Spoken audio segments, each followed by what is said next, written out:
तुम्ही आम्ही सांगा नतमस्तक होईल असे चरण नाही आणि नतमस्तक होईल असं पुस्तक नाही.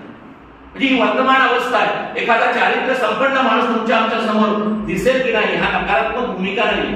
तुमच्या आमच्या भोवतालीच काय तुम्ही आम्ही आरशात बघितलं तर तुटलेली मान आणि वाकलेला पाठीचा कणा तुम्हाला आम्हाला दिसतो, हे वास्तव नाकारून चालणार नाही. या सगळ्या व्यवस्थेचा जर विचार तुम्हाला आम्हाला करता आला तर मला वाटतं महा या अनुषंगाने की ज्या ठिकाणी विचार महत्वाचा असतो तो विचार आपल्या ठिकाणी आणून तो आचरणात आला पाहिजे आणि तो आचरणात आणून नाही. साने गुरुजींचं एक सुंदर उदाहरण आहे. साने गुरुजींच्या भारतीय संस्कृती या पुस्तकामध्ये बुद्धीची उपासना नावाचं चॅप्टर आहे, त्याच्यामध्ये दिलेलं उदाहरण आहे. ते उदाहरण असं आहे की जातीचा उल्लेख करत नाही म्हणून ते चामडं बनवणाऱ्या कंपनीचा मालकाचा मुलगा, तो मुलगा इकडं तिकडं वावरत असताना त्याच्या पायाला पोळायला लागतो. तो अमानिक फिरतोय आणि तो आपल्या बापाला घरी आल्यानंतर म्हणतो की आपल्याकडे इतकं मोठी चामड्याची कंपनी आहे, तर मी जिथं जिथं जातो तिथं तिथं तुम्ही मला हे चामडा आखून द्या म्हणजे माझे पाय पोळणार नाही. त्या बापाने दिलेलं उत्तर फार समर्पक आहे. तो असं म्हणाला की फक्त तुझ्या पायात तू चप्पल घालते ना की तुला कधीच पोळणार नाही. म्हणजे ही जी पायात चप्पल घालण्याची जी भूमिका आहे म्हणजे बाजूचा समाज बदलला पाहिजे, भोवताली सगळं झालं पाहिजे, मात्र माझ्या पायात मी चप्पल घालायला तयार नाही.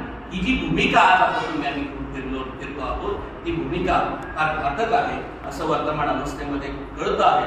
म्हणून प्रत्येक ठिकाणी अनेक दृष्टिकोनातून आपल्याला जर लक्षात आलं तर नवी शोषण व्यवस्था येथे आहे.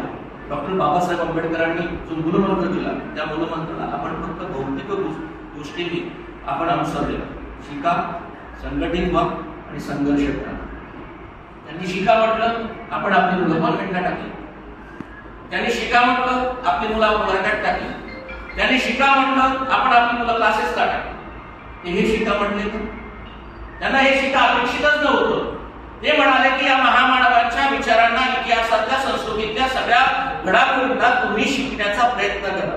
हे शिका, संघटित व्हा. तुम्ही आम्ही संघटित झालो. तुम्ही आम्ही बसवलेला पुतळा कोणी हलवलं की आपण संघटित झालो, तिथं आंदोलन करायला उभे. तुमच्या आमच्या कॉलनीत कुठे दंगामस्ती झाली, दंगा करणारा कोण आहे, कुठल्या जातीचा आहे बघायचं, त्याच्या विरोधात जात कोणती, त्यांनी एकत्र यायचं, आपण संघटित झालो. कुठे काही कोणी एक नेता उभा राहिला असेल तो कुठल्या जातीचा आहे, कुठल्या जातीचा आहे, त्याला पुरस्कार मिळाला असेल कोण कुठल्या जातीचा आहे, काय, आपण तिथं संघटित झालो. शिका म्हणजेच इतिहास संस्कृतीचा अभ्यास करा, विचारांचा अभ्यास करा. संघटित व्हा म्हणजे कुठे संघटित व्हा, जिथं अन्याय होत असेल, जिथं अत्याचार होत असेल, जिथं शोषण होत असेल, जिथं पेडल्या जात असेल, तिथं